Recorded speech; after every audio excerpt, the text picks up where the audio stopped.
45 days? That's how long a rebuilt shopping mall in Kumamoto lasted before it came down again.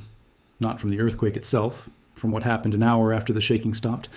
And while rescue crews were still pulling bodies from that wreckage, the sea on the other side of the island moved too. Let's start with the mall, because it's the whole story compressed into one building. On the 13th of June, Aeon Mall Kumamoto held a reopening ceremony. This was the same site wrecked in the earthquakes of 2016, closed for months, then rebuilt over years into something the operator called safer than before.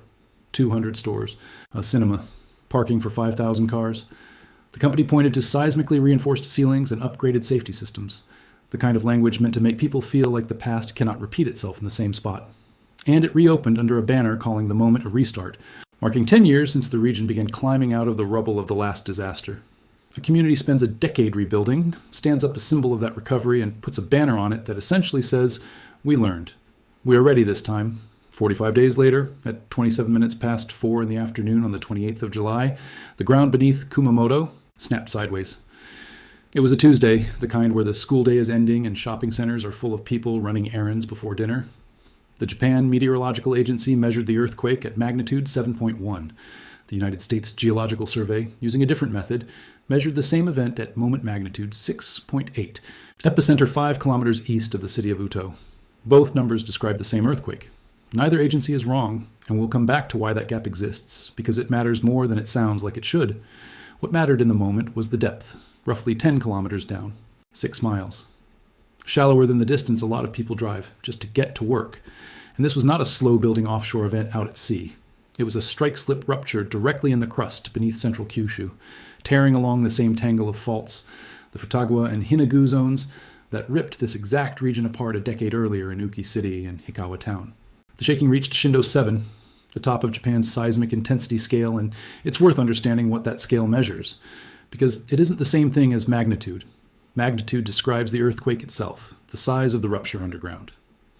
Shindo describes what that earthquake did to the specific place where a human being happened to be standing. At Shindo 7, you cannot stand up. You cannot crawl in the direction you want to go. Furniture bolted to the floor comes loose and slides across the room anyway. Buildings that were not properly reinforced simply do not survive it. One local broadcaster reported that the shaking measured in the Toyono area of Uki City exceeded what that same neighborhood recorded back in 2016, in the disaster this region had spent 10 years rebuilding from. A tsunami advisory went out for the Ariake and Yatsushiro seas, warning of waves between 20 centimeters and 1 meter. It was lifted about 100 minutes later, and that thread of the story ended quietly. The rest of it did not. By 7 in the morning on the 1st of August, Kumamoto Prefecture's Disaster Response Headquarters had confirmed 36 people dead.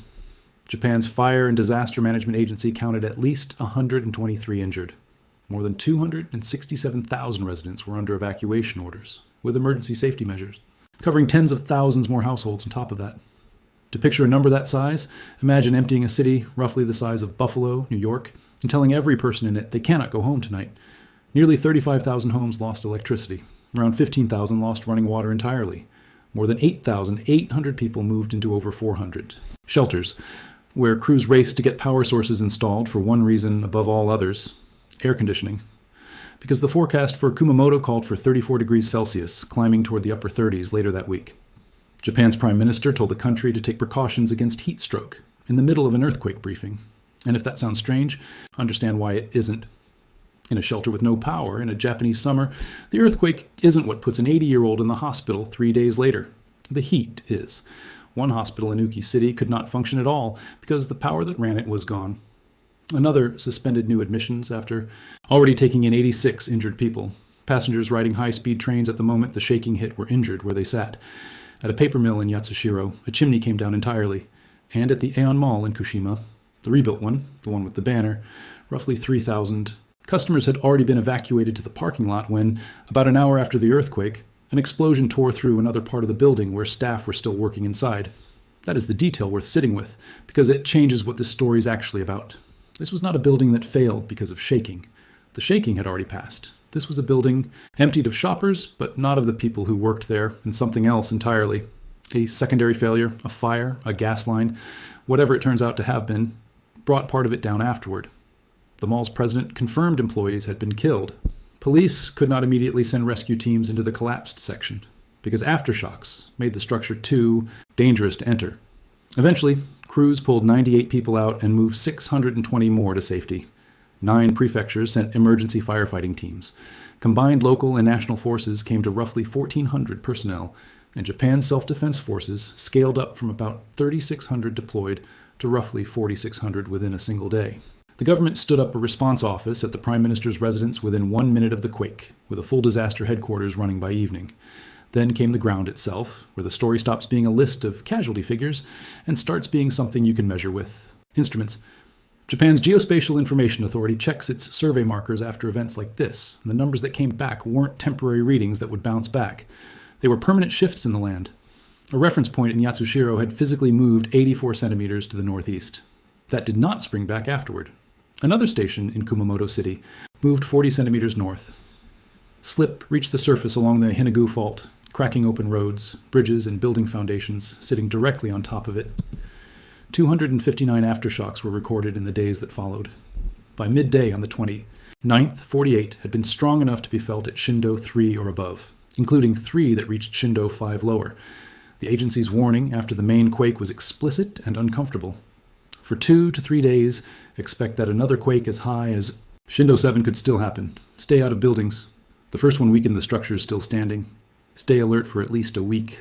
Now let's close a loop, because it's the kind of loose thread that turns into nonsense in comment sections if nobody explains it. Some outlets reported this earthquake as a 7.1. Others reported 6.8. Neither number is a cover-up or a correction of the other. The Japan Meteorological Agency calculates its own magnitude from the ground displacement recorded across its dense national network. It's built for speed, because the entire point is to get a usable number out while the seismic waves are still traveling outward. The United States Geological Survey publishes moment magnitude, derived from the physics of the rupture, the area of fault that broke, multiplied by how far it slipped, multiplied by the stiffness of the surrounding rock. That calculation takes longer, and it's computed from a completely different vantage point, using different data entirely. 2 methods, 2 agencies, 1 earthquake. But here's why the gap still matters. The magnitude scale is logarithmic, so every whole step upward represents roughly 32 times more energy released. A difference of 0.3 is not rounding error. It works out to nearly 3 times the actual energy. That is probably the single most misunderstood detail in all of earthquake reporting. And here's the part that should reframe how you think about this. Neither number decided who lived and who didn't. Magnitude describes the rupture underground.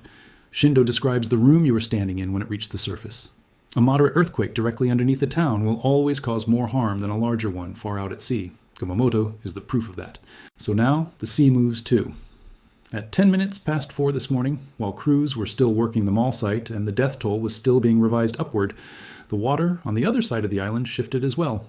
A magnitude 5.2 earthquake occurred in the Philippine Sea, about 48 kilometers east-southeast of the town of Tsuno, off Japan's Miyazaki coast, roughly 30 miles offshore. The depth was 26 kilometers, shallow for that part of the world, but nowhere near as shallow as what tore through Kumamoto days earlier. People close to the epicenter felt it. In Miyazaki City, home to more than 400,000 residents and sitting about 56 kilometers west of the epicenter, the shaking was light. In Tokyo, 820 kilometers away, nobody felt a thing. No damage, no tsunami, no warnings. Worth being direct about that up front, because a 5.2 on its own is one of roughly 2,300 earthquakes that happen near Miyazaki every year. In the past 7 days before this one, that region had already logged 3 quakes of magnitude, 5 or above. This level of activity is simply normal there, hard as that is to picture. But normal isn't meaningless, and it definitely isn't calm because of exactly where this patch of water sits on the map.